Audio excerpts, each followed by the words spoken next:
Kakampi ng bayan. Kasangga ng masa. Kapanalig ng batas at hustisya. Attorney Danny Con. Abogado de Campanilla. Magandang gabi, Pilipinas. Mga kababayan, kumusta po kayo? Saan mang bahagi ng mundo kayo naroon? Dito man sa atin o sa ibang bansa? Yes. Diba? Welcome po sa isa na namang gabi ng makabuluhang talakayan, mga payong legal na may kinalaman sa inyong mga personal na problema at ang lahat ng inyong mga problema ay bibigyang solusyon ng ating kasama rito sa inyong Attorney Danny Con, Abogado de Campanilla. Ako po si Beth Orteza. Ayun na. Nasaan ang scarf? Wala eh. Oh, nung mga past few episodes, may Ibang scarf. gimmick ngayon. Oh, iba. Sige, ano nga. Ganda nga eh. Ano yan? Saan mo nabili yan? May kapatid ba yan? Bangkok. Ang dami nang tinanong eh, no? At ako, hello po sa mga nanonood sa amin sa Facebook at saka sa YouTube. Hello po sa inyong lahat. Kung saan nga man sulok kayo nandoon, sana kayo ay ligtas. Lagi sinasabi, ligtas, diba? Dahil ang gulo ngayon ng mundo, pero sana kayo ay okay lang. Tsaka alam mo, attorney, pag ikaw ang abogadong kukunin ko, talagang feeling ko talaga okay kasi galang ang apelido mo eh. Nako, actually, hindi ka galang. Diba? Oh. Sino ang abogado mo? Attorney PG Galang. Galang. Oo, ay. Kasi ako'y kapampangan. Ang aking tatay ay kapampangan. Kaya yan, parang magtapong ka lang na siguro ng bato doon, meron kang matatamaang galang eh, sa Pampanga. Ang dami-dami namin doon. Pero hindi yun lahat ka mag-ano ka. Pero kahit hindi kayo nasa Pampanga, kung saan man kayo, mag-text kayo sa amin. For Globe, it's 0954-310-0331. And for Smart, it's 0961-770-8807 para sa inyong mga katanungan o problema. At sa mga, kung hindi naman nyo, padala naman sa Facebook Messenger namin. You can also send your questions there. Napapag-usapan yung mga apelido. Oh. About three years ago. Social nga yung apelido mo eh. Hindi. Oo. 3 years ago, nagkasakit si Carlitos. Nasa Bangkok kami. So, kumuha kami ng doktor galing dun sa ospital. Tapos binibigay ko anong dapat gawin, dinireksyonan siya. And then tinanong namin kami ng mga anak ko, anong apelyido niya, anong pangalan niya. I'm Dr. Walang Hiya. Ha? Tinginan kami, ano raw? Walang hiya? Yung pala, karamihan ng mga Thai, ang Waranya ang kanyang apelyido. Pero yung R nila L. Ang R nila L, kaya wala niya, parang... Hoy. So ano, nagpalit kay doktor? Hindi. But she was good eh, kasi gumaling si Carlitos the next morning. He was okay. Akala ko pa naman na magiging kwento mo nahirapan sa apelido nyo dahil mahaba apelido nyo hindi siya ganun kadaling spell May dash yun, di ba? Meron kayong... Oo, may dash pa. May dash pa di ba? That's unusual sa mga Pilipino na may dash ang apelido May gitling. Gitling ang tawag. Okay. Oo. Okay. Buhat kay Sharon. Taga-Etivac din ito. Uy, si Sharon, si Ate Sharon. Oo, Ako madaming Sharon dito sa studio. Mamaya, inaabangan na yung mga pagkain natin. Isa Sharon na rin yan. Alam mo ba kung bakit Sharon ng ano? Kasi kay Ate Shawi. Dahil... Mahilig siyang mag-uwi ng pagkain. Hindi, mali pala. May kanta siya. Ay, akala ko. Balutin mo. Okay. Akala ko. Sorry na, Ate Shawi. I'm a fan, okay? Balutin. Alam ko yan. Yun. Okay, sige. Okay. Bituin mo lang, Ningning. Yeah, kaya yan. Okay. Okay, pasensya na, Sharon, at kung saan kami nasuot. Uy, hindi na siya mahilig magbalot ngayon. Payat Ang payat na nga, oo. Itong ating si Sharon Buhat sa Cavite, attorney, may concern po ako para sa pamangkin ko. May foreigner po na bumili ng mga bahay pero ipinangalan sa nanay ng pamangkin ko dahil hindi siya pwedeng mag-may-ari dito. Ngayon po, naghiwalay na sila at gusto ng foreigner na ibenta ang isang property at ibigay sana ang proceeds sa pamangkin ko, pero wala siyang hawak na titulo. Puro proof lang ng padala ng pera. May karapatan po ba siya sa property at may habol po ba ang pamangkin ko? Unang-una, Okay, foreigners cannot own real property in the Philippines except for condominium units. Residential. Na residential, oo, na the condo corp, ano, and only may limit lang up to 40% of their the condos can be foreigners. Ngayon, meron ba exception dito? Meron yung mga nagmamana. Yung pag pinamanahan mo yung foreigner, pwede yon. Or yung mga former Filipinos, yung mga naturalized. Oo. So, pwede yon. Pero may limit. Dual kung- citizens. Mga dual citizens. Hindi, pag dual citizens, pwede na ulit. Kasi dual ka na eh. Okay. Pero kunyari, hindi ka pa nagpapadual at you're really, kunyari, Amerikano ka na, tapos hindi ka nagpapadual, you can still buy, but may limitation lang kung gaano kalaking property ang pwede mong bilhin. In this case, hindi talaga siya pwede. Kaya pinangalan doon sa nanay. Ngayon, ang problema ay kung nakatitulo dun sa isang tao, sa nanay, siya lang ang pwedeng magbenta. Yeah. 'Di ba? Kasi siya ang pwedeng pumirma ng deed of absolute sale. Siya lang ang kikilalanin ng Register of Deeds. So, kung hindi niyo maipilit yung nanay, hindi niyo magagawa yan. It doesn't mean all is lost though, kasi kung meron namang proof ng padala ng pera, then at the very least, and kung sasabihin niya hindi ito bigay at pautang at kumbaga meron siyang it's not equity sa bahay, never siya magkaka-equity sa bahay eh. But if you can say that it was a loan to your mother, Yeah. then merong utang ngayon yung mother mo sa kanya, 'di ba? Sinong pwedeng lapitan para...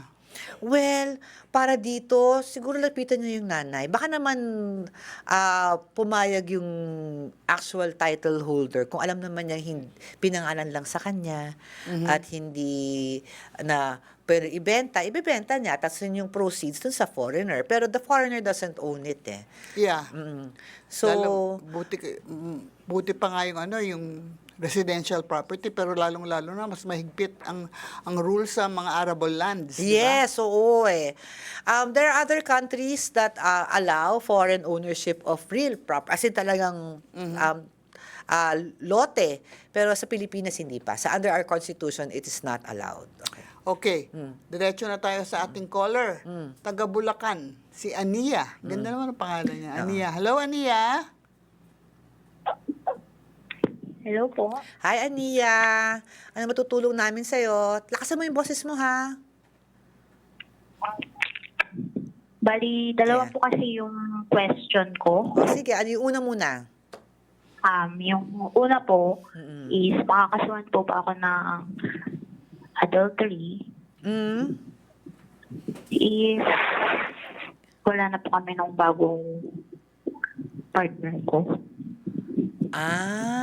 So dati may partner ka Na may asawa. na may asawa. Apo. Tapos Bali, kasal po ako tapos hiwalay po sa dati kong asawa. So pareho kayong merong asawa. Yung ex-husband ko po, wala po. Pero kasal pa kayo, hindi mo ex-husband. You're still married. Hindi pa kayo Opo, nagpapaanal. kasal po. Opo. So, noong naghiwalay kayo, nagkaroon ka ng partner. Opo. Recently lang, pero naghiwalay din po. Okay. So, pwede ka bang kasuhan ng adultery ng iyong still married husband? You're not annulled, no? Yes po. The answer sadly is yes, 'di ba? Pero mahirap patunayan ng adultery, ha? Because adultery is may sexual, you have to prove that you had sexual relations. How do you prove it, 'di ba? So, Apo. gaano katagal na kayong hindi kayo nung partner mo? Yung sa husband po ba? hindi yung partner mo. Kasi Ano lang din po. Mga months pa lang kasi umalis po siya eh. Okay. May patunay ba ang iyong ex-husband? So, ang kinakatakot mo, baka kasuhan ka ng ex-husband mo. Ay, ng iyong husband. Yes po.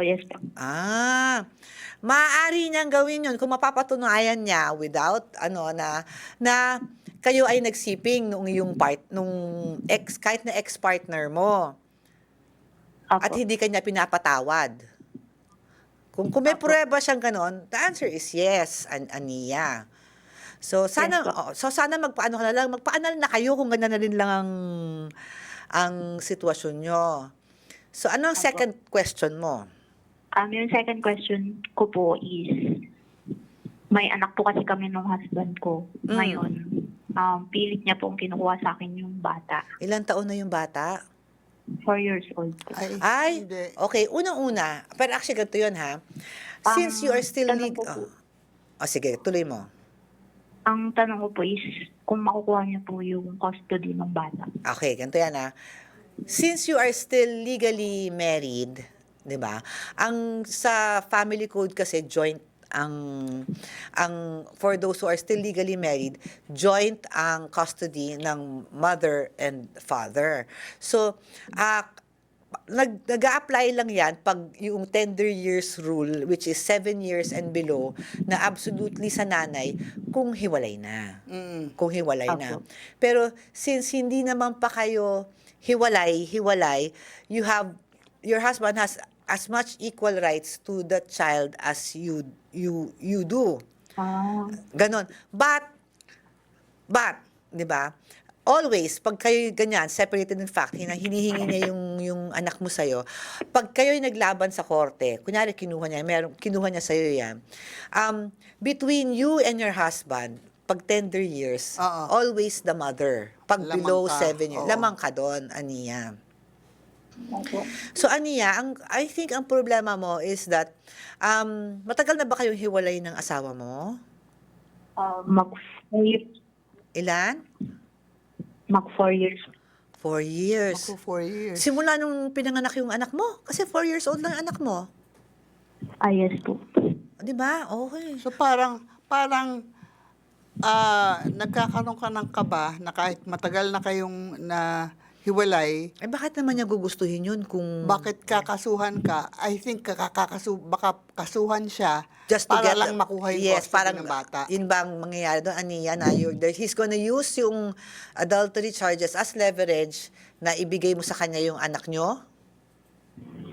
Yes po. Mga po kasi gamitin niya yun para makuha niya yun. Okay, alam mo, Ania, ito ang gawin mo para hindi mangyari yan, ha? Kumuha ka na ng abogado at mag-file ka na ng annulment. Kung ano man yung, or kahit paano legal separation. O kahit, kasi mas madali ang legal separation. Oo. Or para kasi pag may legal separation, pending na yon ay yung kaso ng adultery, ay maihasantabi muna until matapos tong legal separation. Opo. Okay, Ania? Kasi until Apo. and unless na maayos mo yung iyong legal ties with your husband, you will always face this fear eh. Kasi hirap kasi alam mo, kailangan may divorce na sa Pilipinas. Oo pero although napag-uusapan yan ngayon di ba? Sa mga, hindi lang sa social media, but pati sa mga dyaryo like, Recently, kanina- there was a Supreme Court, ang dati kong professor, si Professor Beth Pangalanan is one of those who argued for yung divorce, di ba? But in the meantime, Ania, wala pang divorce sa Pilipinas. So, I strongly na hinihimok kita na ayusin mo na ang iyong relasyon o status with your ex-husband. Well, your still husband. Opo. Okay, Ania. Okay po, thank you. Thank you rin. Kawawa rin pag ganyan, Oo Kasi nga. life happens maghihiwalay. Hindi, tsaka 4 years na silang hiwalay Oo nga eh. Tapos Pero ngayon, yun ngayon nga. pa lang niya ngayon na iniwan niya kaya siya nagtaka ako 4 years sila hiwalay. Sabi ng bagong panganak, iniwan siya, tapos ngayon pa niya maiisip kunin ng anak niya. So parang feeling ko baka vindictive lang yung asawa niya yun. Nakakainis. Di ba? Okay, si Kian. Actually, pwede siya humingi ng suporta kung hindi siya binibigyan ng Oo. suporta. Pwede niya i-get dahil may anak. Oo, kaya abandonment. Dapat sabi pa na natin. O, pag nakikinig pa sa amin, Ania, ha, pwede rin yan. Kunyari, kung hindi nabibigay ng suporta yung husband mo sa anak mo, that can be considered as abandonment. Pwede mo siyang tanggalan ng custody. Sa'yo na. O, sige, anyway. Okay, punta naman tayo kay Kian ng Makati City, 38 years old. Humihingi po ako ng payo tungkol sa sitwasyon ng Kasal aking ulit. marriage. May team. May kinalaman po ito sa third party na umano'y may relasyon sa aking asawa. Bakit umano'y pa? May hawak Meron po yan. May hawak po akong mga Meron raw, tulad ebidensya. ng photos at videos na maaring magpatunay sa kanilang ugnayan. Yun. Very good. Gusto ko po sanang malaman kung may legal na basihan ba para magsampa ng kasong kaugnay ng ganitong sitwasyon tulad ng alienation of affection? At kung maaari rin po ba akong magsampa ng hiwalay na reklamo laban sa nasabing third party sa kanyang profesyon? Isa siyang CPA sa PRC. Regular. Pati na rin sa HR ng kanyang kumpanya. Nais ko po sanang gawin ang lahat ng legal na hakbang na maaari para mapanagot ang kabilang panig. Ngunit nais ko rin pong masiguro na nasa loob ito ng batas. Ano po ba ang may papayo ninyo sa ganitong sitwasyon? Okay, unang-una, maganda yung tanong niya, yung alienation of affection. Actually, siguro konti lang nakakalam nito, pero in the civil code, there is such a thing as alienation of affection. Yun yung mga tao. At sino ang mga it is a civil action na pwede mong kasuhan ng isang tao na who caused na mawalan ng amor sa iyo ang iyong asawa. Which is this case. Actually, nakakapagtaka ako ng alienation of affection ang gusto niyang gawin na hindi vowsy or hindi annulment, pero kasi ang alienation of affection, ang kakasuhan mo yung umano'y karelasyon ng asawa mo. Hindi yung asawa mo, kundi siya. At yes, actually, meron ganun, alienation of affection. Actually, nag-handle na ako ng isang kaso ng alienation of affection. It's a civil action. Ang kinasuhan ay yung kaibigan. Wow. Kaibigan kaibigan ng asawa na nanunulsol na hiwalayan mo na yung asawa mo. Hindi naman karelasyon. Well, sinasabi karelasyon, pero at the very least, kaibigan, na kasi same sex eh. So, yun ang sinasabi. Pero, nagkasuhan ng alienation. Ang kakasuhan mo yung nanunulsol. Yung nanunulsol. So, yun. So, pwede yun, alienation of affection. Something to think about if you do not want yung criminal action and ayaw mo naman pangkasuhan yung asawa mo at ang gusto mo lang kasuhan ay yung nanira ng iyong relasyon. Si Marisol lang sila yung mga ba yung Marisol. Ano yan? Sulsulera. Si Marisol. Si Marites Chismis. Si Marisol. Kung gusto mo lang kasuhan si Marisol, alienation of affection. If indeed the affection was alienated. If indeed the affection was alienated. Ngayon doon sa PRC, yes. I'm not so familiar kung ano yung code of ethics ng mga CPA. Pero dati meron akong kliyente na nagkasuren, ang asawa niya yung doktor. Immorality is one of the grounds for loss of your license. So for doctors, yun. So for CPAs, I would suppose if there's a similar provision, yes, PRC is the one to go to. If you want the license of that CPA to be revoked. Kasi kami mga abogado, hindi kami PRC. We're not under the PRC. We're under the Supreme Court, IBP. But immorality is also part of our code of ethics. So, pero ang dami kong mga kaibigan abogado na, siguro matagal na. Hindi ba merong isang abogado na disbar dahil sa mga sinabi niyang obscenities against Yes. And I also know of some lawyers who were disbarred because they left their wives for other women, and it happens. So nasa sa'yo yan. Kung gusto mong gawin yan, it's available to you. Pero sana I don't know, parang ang sakit naman ng pinagdadaanan niya ngayon, Oo. Ay nako. Hirap mag-asawa. Dapat may divorce. Yun yung kaninang sagot natin kanina. Tinanong ako would you recommend divorce na ma-approve yung divorce dito? And why? And sabi ko, yes, because I'm happily married. But even as I'm happily married, when we fight, we really fight. Yes, World War III. I can imagine. World War III? Can you imagine kung walang divorce at unhappy pa kayo? Eddie? Oo nga Parang give di ba? Parang feeling ko, it's not religion, it's more of a human relations. I don't know I know. Pero parang, and I've seen kasi yung hirap na annulment, tas hindi pa nila makuha. Tas, actually, kawawa ang babae. I'm saying na hindi kawawa ang lalaki, pero historically mas kawawa. Mas kawawa. Anyway. Okay, from Quezon City, si Kyle, 29 years old. nagbayad ako ng 3,000 sa gym coach ko para sa weight loss supplement. Naka naman, nag-gym ka na, mag-weight loss supplement ka pa. Nagagalit no? Na ang gym coach ko mismo ang nag-recommend. Simula pa lang, wala na siyang maibigay na proof of purchase o updates. At kalaunan, sinasabi niyang nawala daw ang phone niya. Scam! At Na-scam hindi ka niya na. makontakt ang seller. Okay. Hanggang ngayon, hindi niya maibigay kahit name or page ng pinagbilhan niya at puro pasabay lang daw. Pakiramdam ko na scam ako.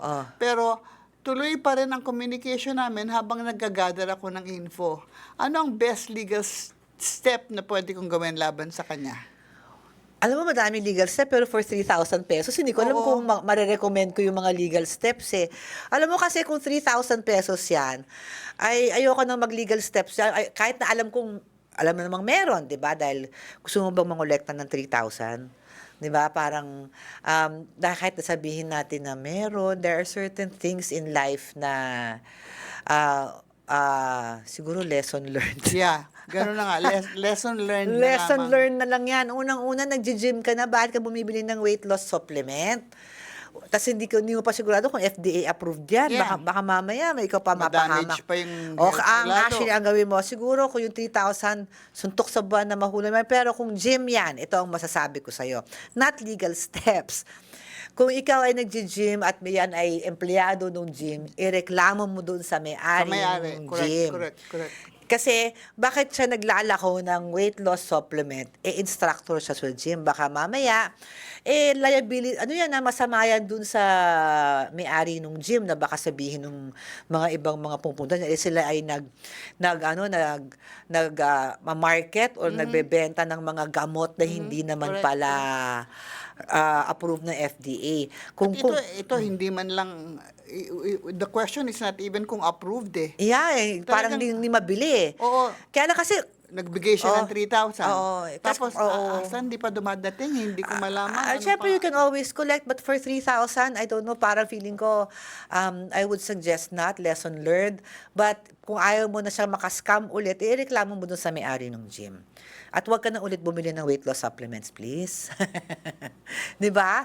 Parang, feeling ko naman, parang naiinis lang siguro siya. Nakakainis naman talaga maloko. Talaga. Although I'm not saying na those who buy weight loss supplement, pero nag-gym ka na di ba? Although parang siguro nga kung yung mga ibang uso ngayon yun, di ba, yung mga Ozempic, yung mga ganyan. Pero only for those who for me yung Ozempic, di ba, only for those who really need it, yung mga diabetic. Pero sometimes it's abuse. Pero who am I? Hindi man ako doktor.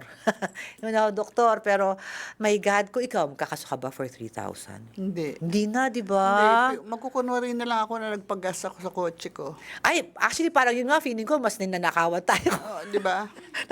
Mas feeling ko, mas scam yun eh. Mas scam yung huling ko, muntik na ako himatay yun, nagpagas ako parang almost 1/2 more than what I'm used to. Diba? At ang last na nabalitaan ko, tataas daw uli dahil nga yung nakasarado pa yung Strait of Hormuz. Diyos ko. Ay, mayroon ako nabasang doon. Ay, closing na tayo. Pinapa-close na ba tayo? Oo, ganun na nga. Ganun sila, inaapin nila tayo. Ang Ayaw haba pa nila- naman ng kwento ko. Meron isang developer raw, magagawa raw siya ng subdivision. Tapos ang isang kalye gagawin niyang Ormus. Para Street of Ormus.